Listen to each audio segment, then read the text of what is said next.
और चलिए खबरों की शुरुआत करते हुए बात करेंगे जयपुर में अंतर्राष्ट्रीय वैश्य महासम्मेलन के तहत वैश्य समाज से जुड़े प्रदेश के विधायक और सांसद एक मंच पर आए।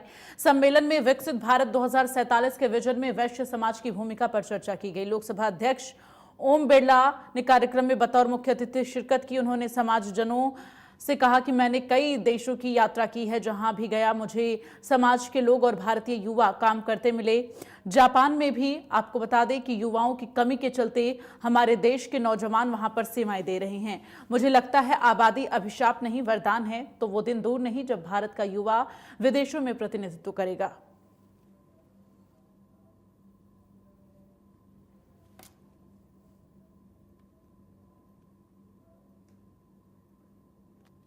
दुनिया में भारत का लोकतंत्र सबसे मजबूत, सशक्त और जवाबदेह है। दुनिया में भारत एक ऐसा देश है जहां गांव की छोटी इकाई से लेकर देश के संसद तक हम लोकतांत्रिक प्रक्रिया से अपने चुनते हैं और इस लोकतांत्रिक प्रक्रियाओं में सभी समाजों का बहुत बड़ा योगदान रहता है। सब समाज अपने अपने समाजों के अंदर अच्छे विचारों, अच्छे संस्कार और प्रगतिशील विचारों को लेकर चलें और सब समाज देश को आगे बढ़ाने में योगदान करें।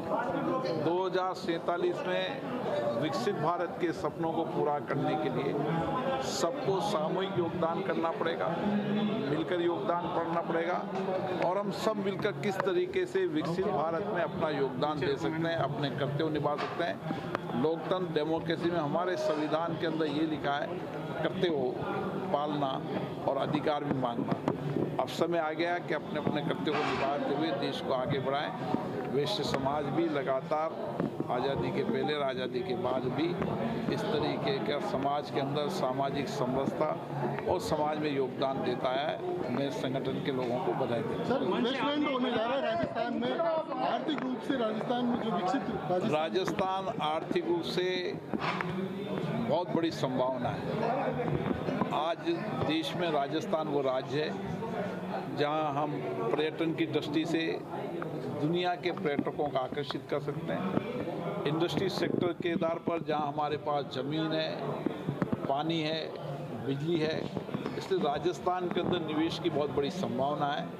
राज्य के मुख्यमंत्री माननीय भजन लाल जी इसके लिए प्रयास कर रहे हैं। माननीय मोदी जी देश के अंदर नया निवेश लाने का प्रयास कर रहे हैं। अब समय आ गया है कि दुनिया पहले भारत को बाजार समझती थी, अब भारत दुनिया का वो बाजार समझकर आने वाले समय के अंदर जितनी भी नई टेक्नोलॉजी है वो नई टेक्नोलॉजी भारत में आएगी, उनकी इंडस्ट्री भारत में लगेगी। हम भारत के अंदर भी, भारत के बाहर भी निर्यात करने की, एक्सपोर्ट करने की ताकत आने वाले समय भारत में बढ़ेगी। अभी भी हम डिफेंस से सहित ऐसे सेक्टरों में जहाँ कभी एक्सपोर्ट नहीं करते थे, आज वहाँ एक्सपोर्ट करने लगे, इसलिए इसमें राजस्थान की बहुत बड़ी।